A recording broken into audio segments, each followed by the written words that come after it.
A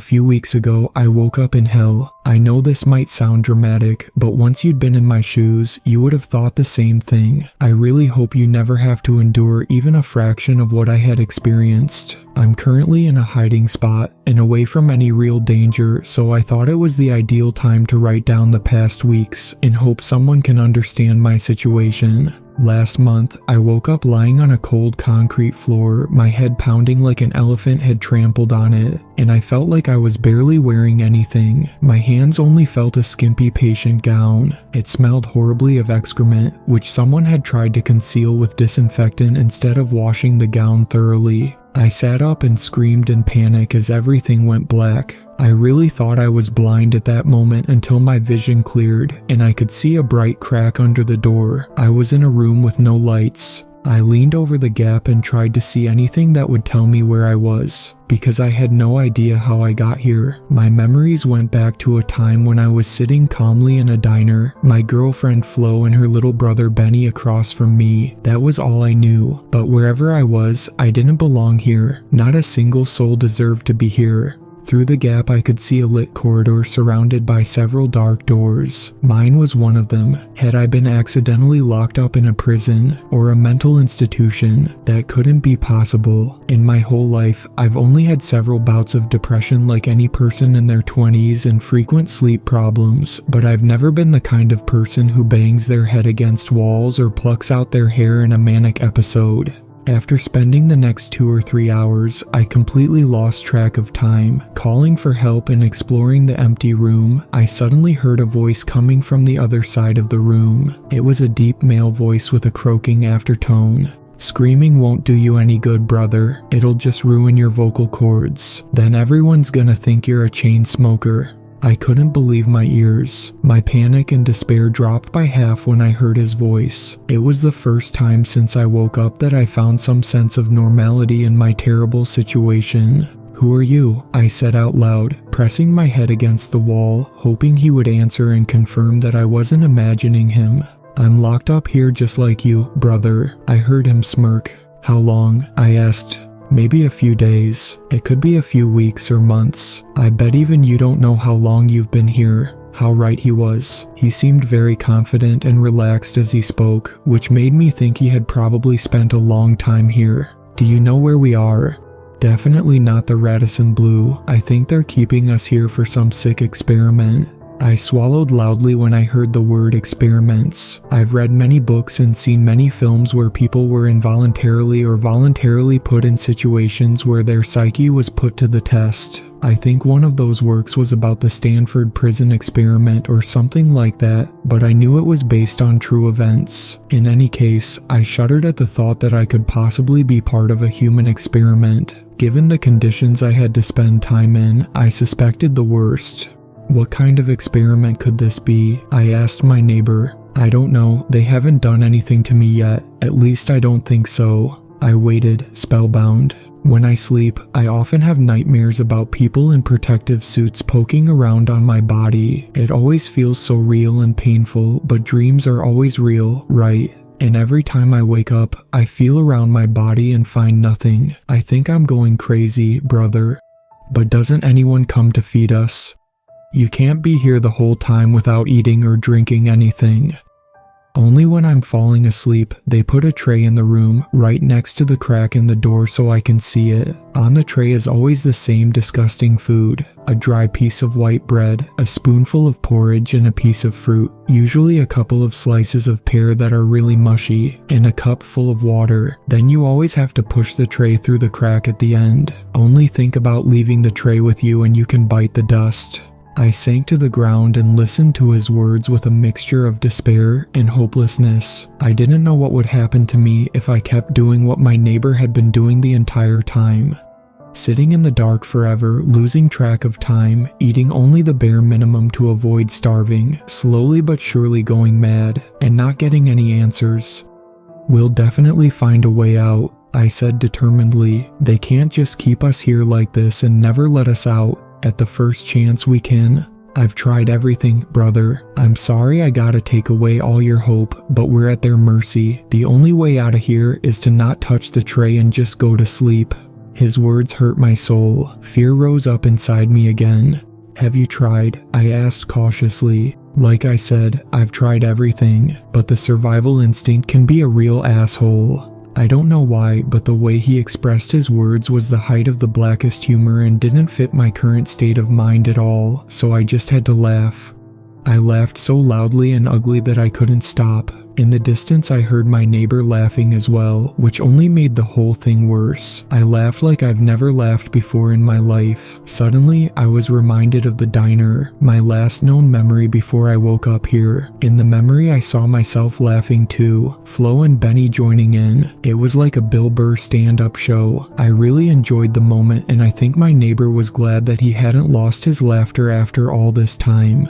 The two of us kept talking for a few more hours. Most of the time, we talked less about our precarious situation and more about things from our lives outside the room. I told him about Flo, how I met her, and how we spent our time at college together before I dropped out. I also told him about my brother Charlie, who I lost in a car accident. As I talked about him, I realized how the pain of losing him hurt way more than anything that had happened to me since I woke up in the room, or that I feared could happen in the future. Nothing came even close to the gravity of his death. I loved Charlie more than anything. My neighbor listened carefully and then told me a bit about himself, how he dropped out of school at the age of 15 in order to work and support his sick mother. She suffered from multiple sclerosis and only made it until he turned 20. He then slipped into drug addiction and, in his words, spent the last 5 years simply cracking up.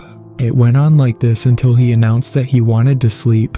"You should lie down too, brother," he said sleepily. "Especially when you're hungry. They don't let anything inside till you're dozed off." I was about to tell him that I didn't feel like sleeping at all, but then I heard snoring from next door. I lay down on the hard floor and cursed those who hadn't even thought about putting a mattress or at least a pillow in there. I didn't like doing it, but if I wanted to at least try to sleep, I just had to. I took off my gown so that I was stark naked and folded it into a pillow, which I put under my head. I'm always very picky about my pillows, because for me that's the most important material for a safe sleep. At home, I could only sleep on an orthopedic neck pillow. My sleeping issues could sometimes be that bad.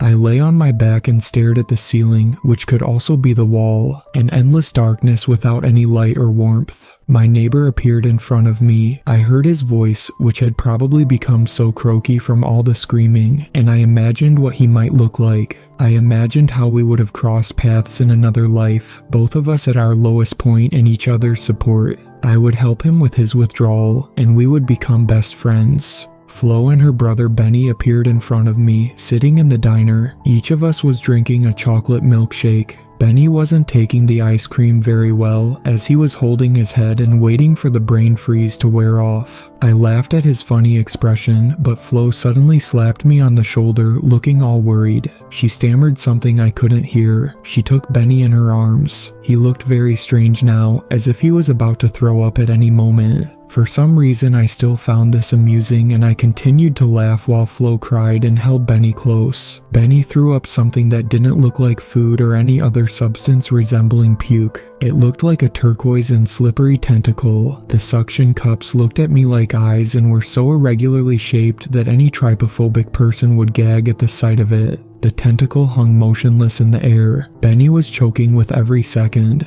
Flo was sobbing and her eyes were getting redder and redder. My vocal cords were still only emitting laughter. A fat waitress suddenly appeared next to me and, completely disregarding the circumstances, placed a tray in front of me. On it was a dry piece of white bread, the smallest pile of porridge, a banana full of brown spots that I hate, and a cup full of water. The diner's lights went out as quickly as they had appeared. Flo, Benny, and the tentacle disappeared from my sight and my laughter stopped. I was back in the dark room where I had woken up today or yesterday or the day before with no memories. Only the room was no longer as pitch black as usual, but faded into a grayish light emanating from the side of the door. My eyes rolled towards the door where a pair of arms wrapped in latex gloves held a tray in their hands and carefully placed it on the floor. As he leaned forward, I dimly recognized that he was wearing a decontamination suit. As I became more awake and my mind clearer, I found myself faced with a grave dilemma. If I simply stood up and lunged at him, I would have a chance to get out of this place. But if I remained in this position and gave the impression that I was asleep, the man in the suit would leave me here alone with the gross food, and I would have to hope for another attempt, if it ever came.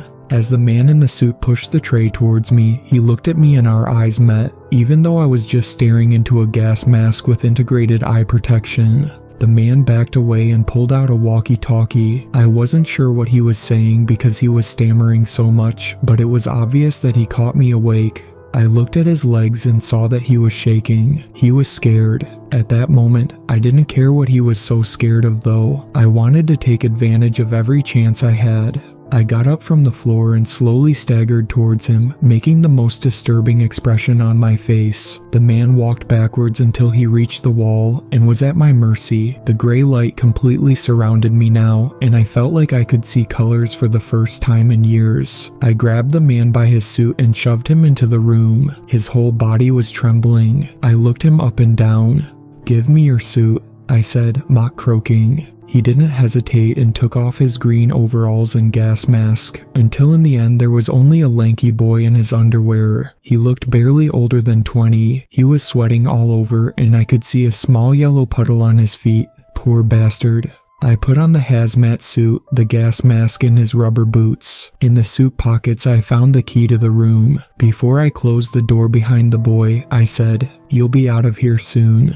I would have liked to take more care of him, but he wasn't the one who was trapped here. I first went past my neighbor's door and knocked quietly. He didn't make a sound. I asked him if he was awake and could answer me. No response. I pressed my ear against the door and only heard his snoring. I tried to open the door with the key, but it didn't click. There was probably an individual key for each door in the hallway. I quickly whispered to him that I would be back soon and went down the hallway. It really felt like mental institution. There were the same dark steel doors on each side of the hallway. The floor was completely covered in concrete and several fluorescent lights flickered on the ceiling. At the end of the hallway, I passed some empty hospital beds and cleaning equipment. I walked through a maze of more hallways made of nothing but walls until I finally found a slightly open door from which strange noises were coming. I heard people mumbling, squeaking boots, and clinking metal cutlery. I got closer and closer to the door until I could understand some things more clearly. A man and a woman were discussing something excitedly. "His numbers are dropping. We need to do it now. Do you really want to risk the possibility that he could be dangerous if you cut him open?" It worked with the last anomaly before it died. That was different. That anomaly was 58 years old and suffered from heart problems. We're dealing with a much younger specimen here who is also still going through puberty. How long have you been doing this job? Have you ever been down the other hallways and looked at these creatures? Every day I have to bring this filthy food to the worst kinds of humanity and look at their faces. They may look different on the outside, older, younger, taller, shorter, or sicker and healthier, but at the core, they're all the same. We are only doing them a favor.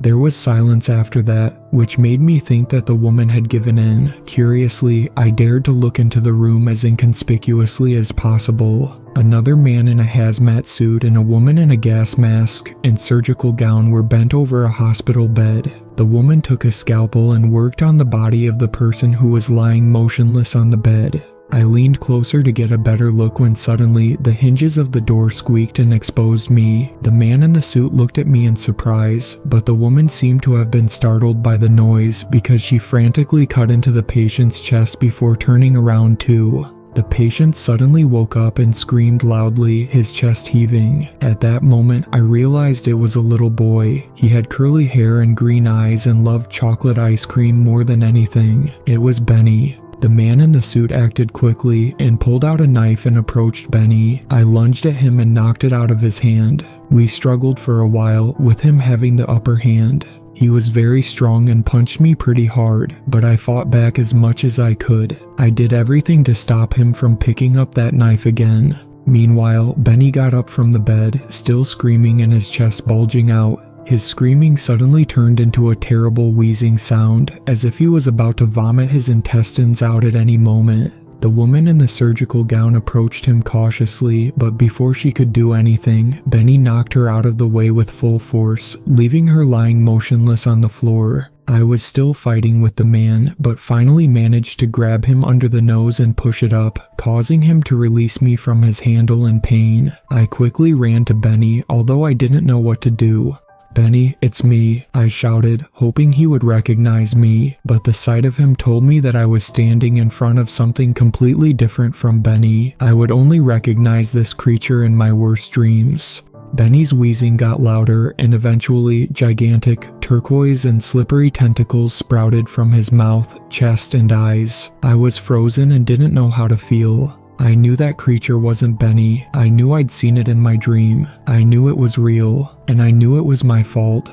Its suction cup stared at me again, uneven and disgusting. Before I knew it, it reached out and sucked itself onto me. The pressure was so strong that I felt like I was being sucked into a deep black hole, even blacker than the darkness and had to endure in the room. I didn't know how I had escaped from the black hole, because as if I had woken up from a dream, I found myself in a different place. It was still dark. I was afraid that I was lying in my pitch black room again, but my eyes gradually got used to the ceiling light that shone the new room. I looked down and saw that I was strapped to a hospital bed with leather straps. I could also feel a bandage on my head. I was no longer in the green hazmat suit, nor was I stark naked, but was wearing a patient gown that covered my private parts better than the rag I had to wear in the old room. Panic shot through my head, but it only caused pain. I must have hit some hard object that caused the bandage. I heard a voice in the background. It was female and mumbling something. I followed the voice to the other end of the room, where the outline of a person was visible behind a matte window pane. She was holding a phone and talking. It didn't take long before she got up and came into my room. She was tall, slim, and had a light brown perm that peeked out from under a nurse's cap. Her nurse's uniform was pretty skimpy. In general, her outfit was very brief and sexy, as if she had just returned from a college Halloween party. She came to my bed and jotted something down on a clipboard, ignoring me. "Where am I?" I said without hesitation. Despite her appearance, she seemed trustworthy. Maybe it was because she reminded me a little of my girlfriend Flo. "In the infirmary, for now," she said monotonously. For now, would she send me back to the room of darkness, where I had made friends with someone who had probably been locked up there for weeks, where my last known memory had been a surreal horror scenario in the diner with Flo and her brother Benny? Then it dawned on me, Benny. Where's Benny? What happened to him? I shook myself around in the hospital bed desperately. The nurse recoiled slightly. She had a confused look on her face. "Who's Benny?" My girlfriend's brother, Benny Palmer. Something happened to him. Were you able to save him? I felt a lump in my throat and wanted to cry, but I thought it was best to stay strong. The nurse flicked through the clipboard. "There's no Benny Palmer listed here, only a Florence Palmer." I couldn't believe my ears. "Flo, that's my girlfriend. Flo, is she here?" "Calm down." The nurse took a step back. "I'm not allowed to tell anyone anything about that, and especially not you." Her mood changed suddenly. For a split second I still had hope that she would help me, but judging by the look on her face, she would rather have me whipped. "You're lucky we even had a room free for you. If it were up to me, you would have been thrown back into the dungeon where you would rot for all eternity." "Why would you say that?" "Are you serious? You killed one of our guards. He was just an apprentice and only 19 years old. Do you have even a hint of remorse?" I was confused as to what she was talking about. Who could I have killed? My thoughts wandered back to the young man in the hazmat suit that I had locked up half naked in my dungeon. I knew I'd been suffering from severe headaches since I woke up, and the time in the dungeon had probably damaged my memory, but I was pretty sure I'd left the boy alive. "I didn't kill anyone, I swear," I assured the nurse, even though it was pointless. "Then who did?" Her expression darkened. I swallowed hard as I saw her slowly approaching me, the clipboard put down. I tried desperately to somehow pull myself free from the straps, but I felt like a boa constrictor was crushing me. Next to me was a table with surgical instruments, including a pair of scissors. I twisted and pulled at my arms, trying to stretch them out and grab the scissors. The nurse had reached my bed by now and was towering over me. She may have looked like Mary Jane, but she was as threatening as Green Goblin. I braced myself for the next blow. The sister fell on top of me, but as it turned out, not to attack me, but because she was being attacked. Behind her, someone grabbed her, croaked a loud scream, and hurled her across the room, where she slammed against a locker and lay motionless on the floor. My rescuer was a tall, strong guy with a bald head. He was wearing the same dirty garment I had worn in the dungeon. He stared at me, grinning. Brother, she was lighter than I thought. A rush of relief enveloped me, and I had to grin too. My dungeon neighbor had actually made it out.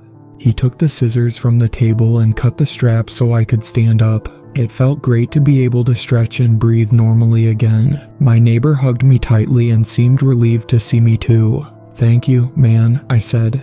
"Call me Reeve." "Thank you, Reeve. How did you even get out?" I asked curiously. "Long story, brother. To make it short, the little rookie who took over your dungeon played a big role in it. He set you free." "That's one way to put it." "I'm glad." The nurse said I killed him, and I almost believed it myself. "Nah, brother. You were still friendly with him. I did the rest." His last sentence made me prick up my ears. I pondered about what he meant by that until I had a dark idea. "You killed him." Reeve put his hands on my shoulders. "If I hadn't done it, you'd still be strapped down here and being tortured. Believe me, that's what they do to you. They don't shy away from anything." I nodded and tried to appear understanding. I told myself that the young guard had brought this on himself, that he had chosen such an inhumane profession. "Let's get out of here," said Reeve, striding ahead. I looked over at the nurse again, who was still lying on the floor. A pool of blood surrounded her head, which had slammed against the locker. "Do you think she's still alive?" I asked curiously. Reeve crouched down next to her and checked her pulse. He nodded slightly, but before I could make a suggestion as to how we could stop her from running off and telling on us, Reeve got there first. He grabbed the scissors and stabbed her. There must have been about 10 stabs, but I couldn't quite tell at the time because the sight put me in a trance-like state. The pool of blood grew larger and the nurse's clothes became redder. Reeve stood up, completely covered in blood.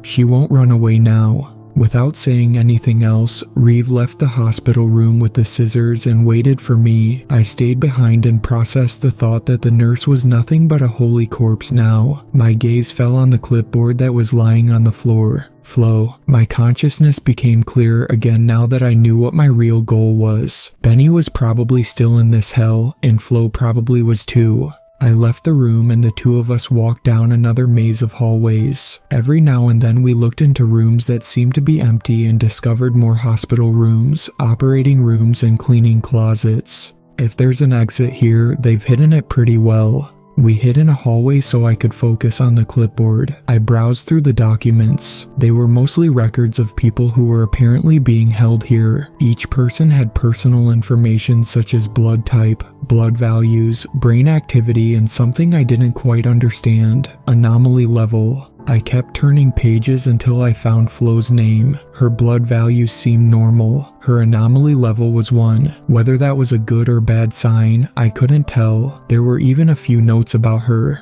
Anomaly 23 refuses to eat.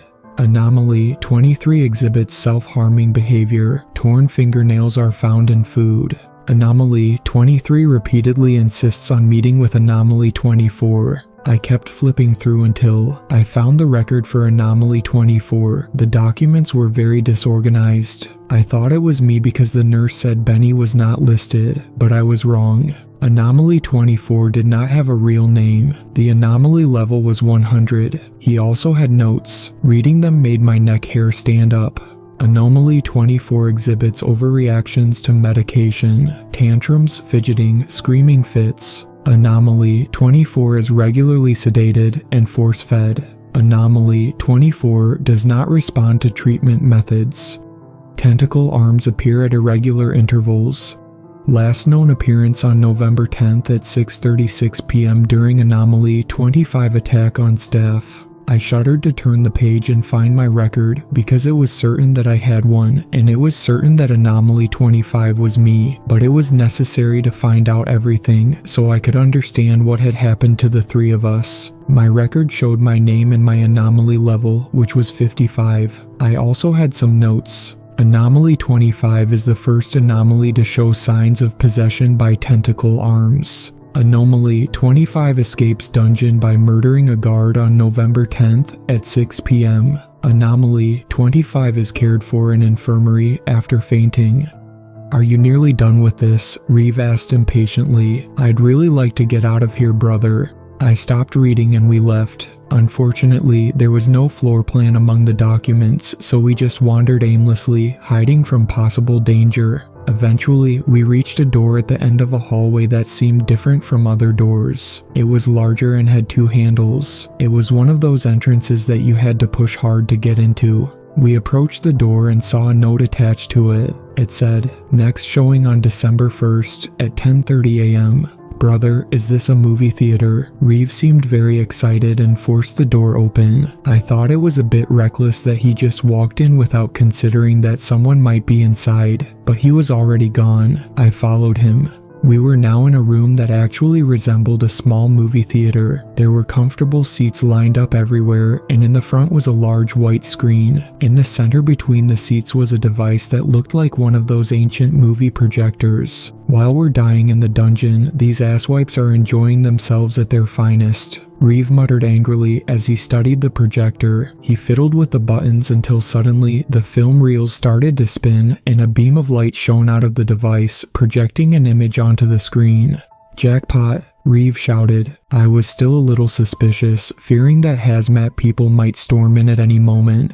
The film that was being shown was apparently a training video for the staff in this building. I'm keeping the name of this company secret for legal reasons. It was fairly new, although the sound and picture quality had seen better days. I finally focused on the content, because at some point, a narrator's voice reported on something other than the training of the staff. Simultaneously, stock images and videos were shown to support the content.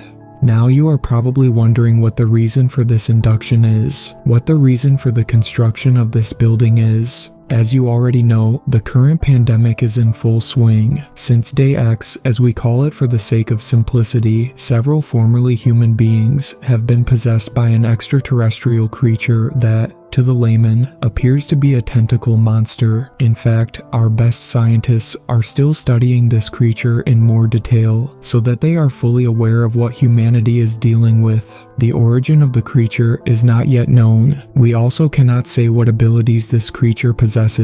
The possessed probably know that best, but we will come to that now. We call the hosts possessed by the creature, who were formerly human, anomalies, and your biggest task is to keep these anomalies in the dungeons until a possible release can be guaranteed. The meantime, our researchers and doctors can use the opportunity to study the anomalies, operate on them if necessary, and, if in doubt, eliminate them once and for all. In this case, we primarily include anomalies that have reached in level of over 50. But even though this is a task that comes with a lot of responsibility and has the highest level of secrecy and security, I ask you not to freak out. Just don't forget one thing: you are still human. They are not.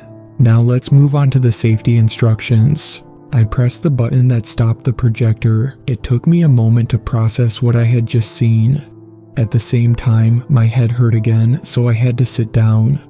"Are you okay, brother?" I wasn't feeling well at all. After what I had seen, my head was pounding so much that I felt like something wanted to come out. For a moment, I was terribly afraid that those tentacle arms might sprout out of me too. I didn't want to imagine what torture that would be and how Benny must have felt when this fate had befallen him. Then I remembered that Benny had an anomaly level of 100, and that I also had a level of over 50, but my head wouldn't allow these thoughts. It wouldn't allow anything and tried to push something else to the forefront. It cracked and shook inside me until finally saw something else in front of me. I felt like I was back in time. This time I was no longer in the diner with Flo and Benny, neither was I at the point after we left the diner. I was much further back. Back to a time when I was younger, when I was still happy, when my brother Charlie was still alive. Oh no, please don't. Please, just not here. Please, What are you doing here? I couldn't go any further into this memory because a deafening scream clouded my mind. I was back in reality, and I wished it was a dream world. A man in a hazmat suit stood in front of the door and held up a gun. I held up my hands. Reeve left them down. Before I knew it, a shot went off and a bullet pierced my skull. My head, which had previously only been wrapped in a thin bandage, now felt tighter. I knew it was mainly because the new bandage was tighter and thicker, but it also felt tight because it wanted to break open and release something. I got used to my new surroundings more quickly this time. I was back in a hospital-like room. I knew it wasn't the same room Reeve had rescued me from because the furnishings were completely different, and the room also seemed much bigger. There were no surgical equipment lying around or IV bags hanging anywhere. The walls were more attractive though because they were painted in pastel colors. There was even a TV hanging from the ceiling. What I found even more strange was that I wasn't strapped to the hospital bed. I assumed this was a recovery room. Was I in a real hospital, far away from the dungeon building? I got up from the bed and put one foot on the floor, hoping my head wouldn't give up on me again. I put the other foot down and stood upright. It felt liberating. I stroked the bandage on my head. It really had many layers. I wondered if the bullet was still lodged in my skull or if someone was able to get it out. I heard footsteps in the background. I was still conflicted about my current situation, so I didn't know how to react to the person coming. Should I lie down in bed and hope I wouldn't be tied up after all? Should I prepare for an attack to escape from here? Just as the handle was pushed down, I grabbed the TV remote from the nightstand in a matter of seconds so I would at least have some kind of weapon. The door flew open. It wasn't another hazmat suit guy. It wasn't a nurse or doctors with gas masks either. It took me a moment to recognize the green-grayish eyes under the brunette curls. It was Flo. I dropped the remote and ran towards her. I didn't care how desperate I felt. I wrapped my arms around her and buried my head in her neck. It wasn't long before she hugged me too and stroked my back like she always did. At some point I pulled away and looked at her more intensely. She definitely looked different. Where there had once been a flawless and happy face, there was now a shadowy and dissolved mask. I say mask because Flo had never put on a face like that before. She didn't smile at all. It didn't suit her, but at the same time, I didn't care very much because the certainty that she was alive was more important than anything else to me. "I missed you so much," I said, gently holding her head in my hands. "Me too," she whispered. Her expression remained emotionless. Flo took my hands from her face and slowly led me to my bed. "You should rest. Your head is still suffering from the shot." I sat down on the bed, but she stayed standing and crossed her arms. I didn't quite understand what was going on with her. I had the feeling she was distancing herself from me. "How are you?" I asked after a short silence. "I've been feeling better. I wasn't entirely happy when they contacted me to come back, but I couldn't say no either, right?" "Who are they?" I asked, confused. "The people who run this place. Who else?" She seemed a little annoyed. "Are you safe, Flo?" "They keep telling me that, but I won't believe it until I'm dead." There was silence again. Her tone and what she said didn't lift my mood in the slightest. It just made me more depressed, and I could feel my head pounding again. Flo must have noticed. "Shall I get you a glass of water?" She was already on her way out, but I held onto her arm. It hurt my soul to grab her like that, but I needed more certainty about what was going on. "Flo, please tell me what's going on here. I don't know anything except that I woke up in a dark dungeon with no memory of how I ended up there. I was attacked left and right by people in hazmat suits. I was shot. I learned about a pandemic of tentacle monsters that took possession of me. I saw Benny being tortured by that monster." I stopped in the middle of my tirade. Only now did I realize that only Flo was by my side. But Benny was in this building as well. He was also one of those anomalies. Judging by the look on Flo's face, she probably knows best about Benny's whereabouts. "Where is he, Flo?" Tears streamed down her face. They turned black due to the makeup. Benny didn't make it. His anomaly level was his death sentence. It was too late. The monster killed him. I tried everything to get out of there and save him, but the situation was probably at its worst 4 weeks ago. 4 weeks ago, I'd been trapped here for that long. I quickly dismissed that thought.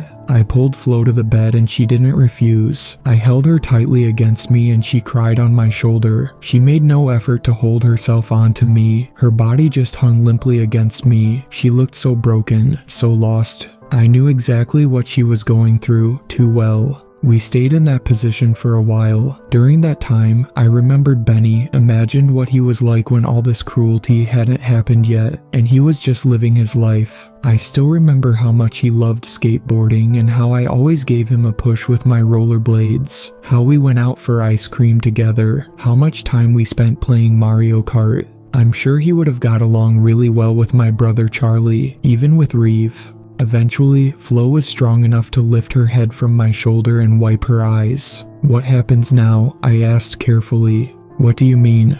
Will I be able to get out soon?" "It's not that easy. You have a very high anomaly level. They'll probably keep you here for some time." I was expecting this answer. I remembered the training video I'd seen with Reeve. I was level 55 and anyone with level 50 or higher would be the first to go. I hesitated before asking another question. "Then why are you here?" Flo took my hand. "I want to help you so you can see what this creature is doing to you. Before you were shot, you were seen having a seizure. That's a common symptom that the creature is active and gaining access to your brain. Did Reeve tell you that? Did he tell you that he saw it? Where is Reeve anyway?" I was completely perplexed by everything at that moment. My thoughts were drifting in every direction. "I don't know, Reeve. A guard saw everything." "And how do you know everything?" I freed myself from her hand. "They told me everything while I was here. I was only level 0, so I was no threat. Believe me, I know more than you. If you knew more than me, you would also know that they don't just keep everyone above level 50 here for further experiments. They kill you. Do you understand? Benny was killed by them." Even though I sounded louder and more threatening now, Flo stayed by my side. She now grabbed my head and tried to calm me down. "Please, honey, you'll get out of here in no time if you just play along." I stared deep into her eyes. I kept making sure they were the same eyes I'd fallen in love with in high school. I wanted to believe Flo. I really wanted to confide in her. After everything she'd been through, I didn't want to make her feel even more insecure. I certainly didn't want to lose her again. I managed to calm myself down. "Okay, what exactly should I do?" "Let the creature get to you. If you feel like your head is about to explode, don't fight it." In fact, I could feel the throbbing more strongly than before. I tried to keep concentrating on Flo's words, but that would only make me fight the pain. I didn't want to suffer this torment any longer, let alone more intensely than before, but I did my best. As I relaxed all my senses, the thing pressed against my skull like a boxing glove against a punching bag. It was about to spring and break free at any moment. I looked into a blinding white light. It seemed more threatening than the pitch-black darkness. The light grew fainter, and I saw the outline of a person. It was like just before the gunshot. I did not delve into the memory of the diner. I was much further back to a time when I was younger. It hurt my heart to find myself where Charlie was. His outline became clearer, and there he was, grinning happily, holding a cup of Coke. I surveyed my new surroundings. I also held a cup of Coke in one hand, in the other I held a steering wheel. We were driving along a deserted country road. The sun was setting on the horizon. As the outlines became sharper, my senses also came back to normal, and I was hearing music. "Pump It" by the Black Eyed Peas was playing at full volume, and I heard myself and Charlie singing along. It was strange, but I couldn't control myself. It was like my current mind was trapped in my old body, and I was just observing everything secondhand. It was creepy, but fascinating at the same time. I remembered that day very well. How could I ever forget it? We had just come from Burger King and were now on our way home. I knew Mom would give me hell for getting home so late. Dad wouldn't like it that I had borrowed his Bentley without asking him. "Look, Charlie, there's a forest," I heard myself say. "So what?" Charlie kept slurping his drink. "I've never seen it here before." "You were never even driving on this road either." I heard myself laughing. I saw myself leaving the country road and turning into a pull-in that bordered the forest. I was confused. This didn't seem familiar to me anymore. I always assumed we had continued driving. I didn't even know there was a forest near the road. I was getting out, Charlie staying close behind me. It's getting dark. Can't we just go home? You really want to miss a little walk in the forest. Boring.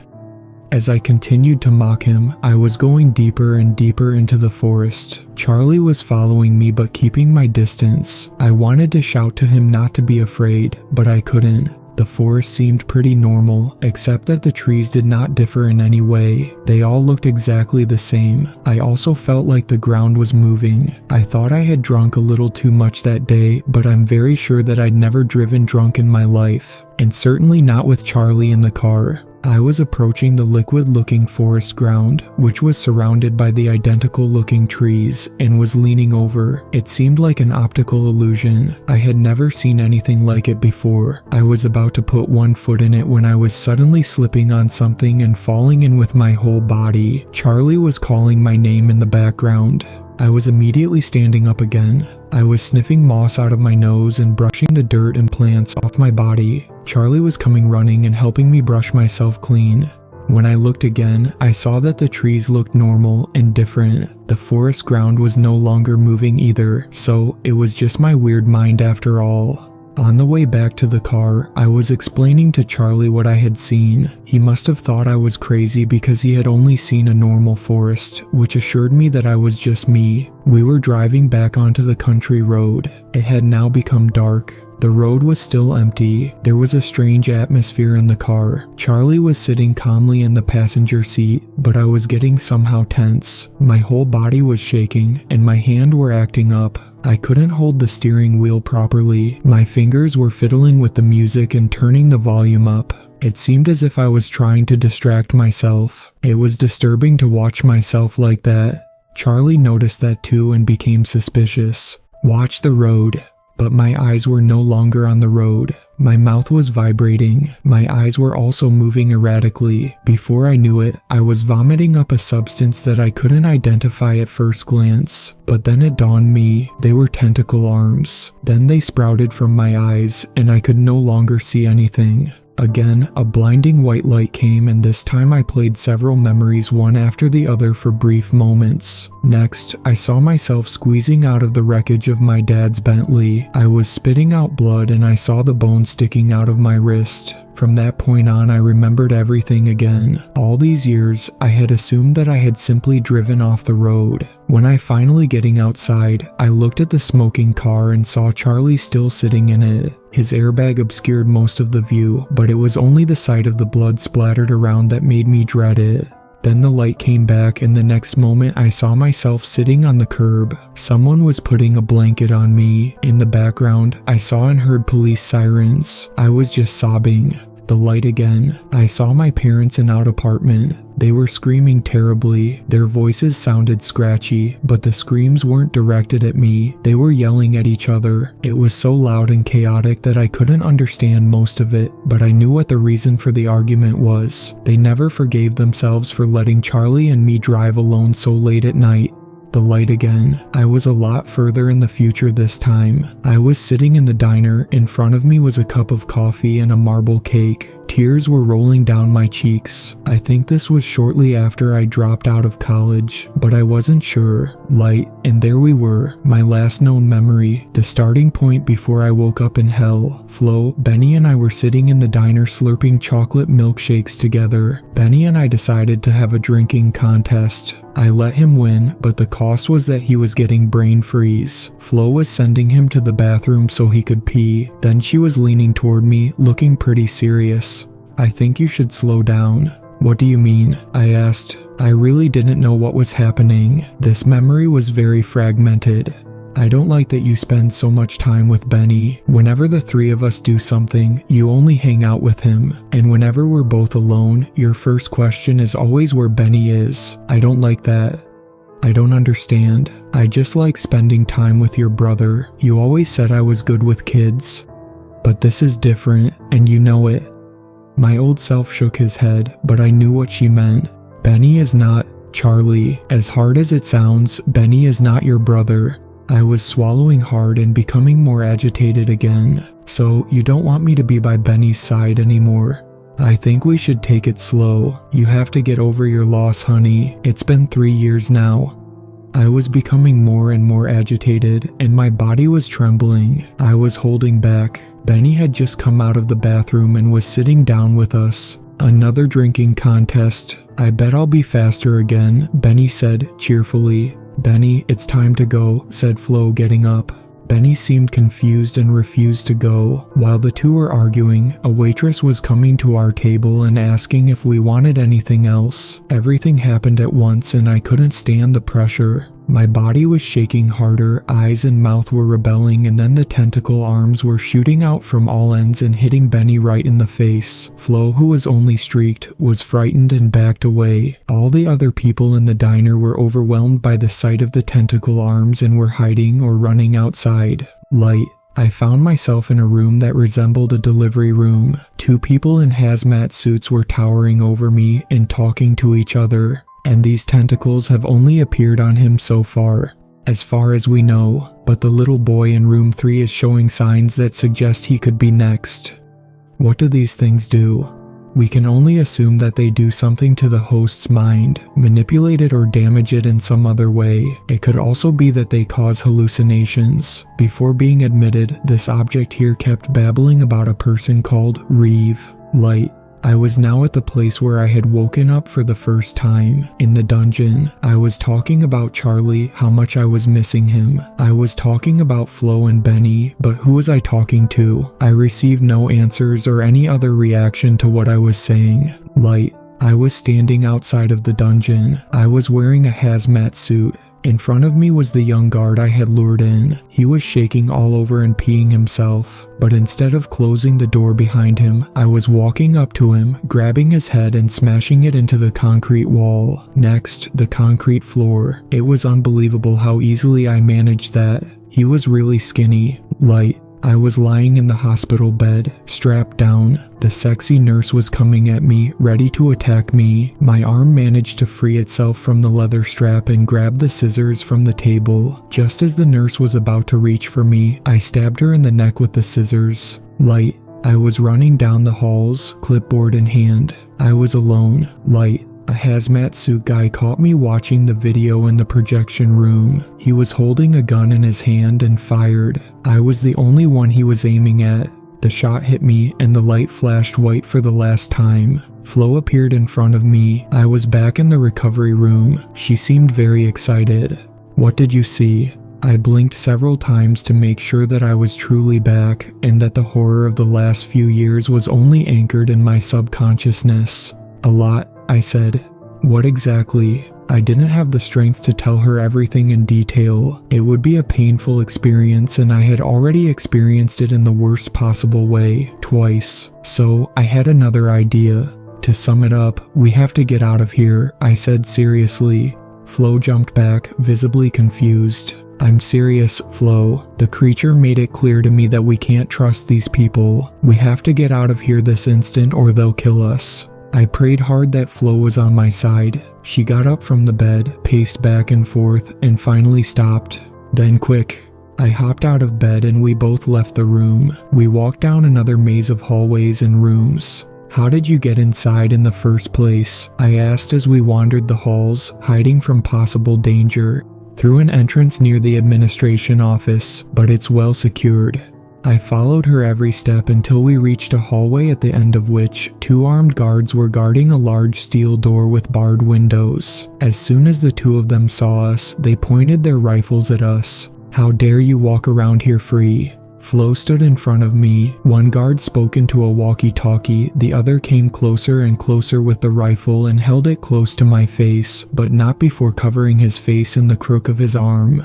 I stared into his angry face, observed his fake behavior. He thought I was some kind of monster that was contagious. How ironic that he thought I was a monster when it was his people who kept innocent people like me, Flo and Benny imprisoned in dark dungeons and gave them hardly anything to eat. Asshole. I was seething, but instead of fighting it, I allowed the creature to take possession of me again. In fact, it was much easier for me this time. I opened my mouth and a tentacle shot out. It hit the guard directly in the face and snaked around his neck, squeezing hard and finally letting go when it was clear that he was unconscious. The tentacle immediately aimed for the other guard, who was desperately trying to escape from the building. He had already managed to push the door open, but the tentacle pulled him back into the hallway and strangled him as well. The tentacle rolled back into my mouth and I saw the carnage clearly. Flo was breathing heavily next to me. She didn't say a word.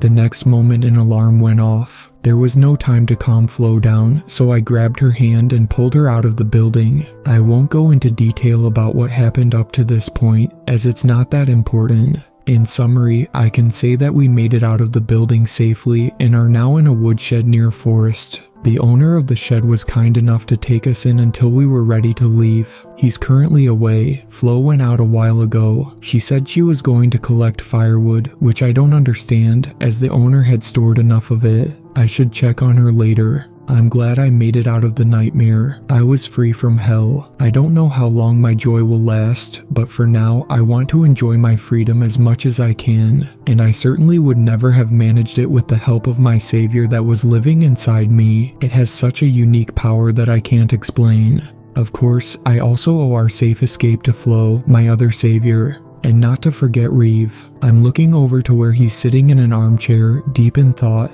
Thank you, brother.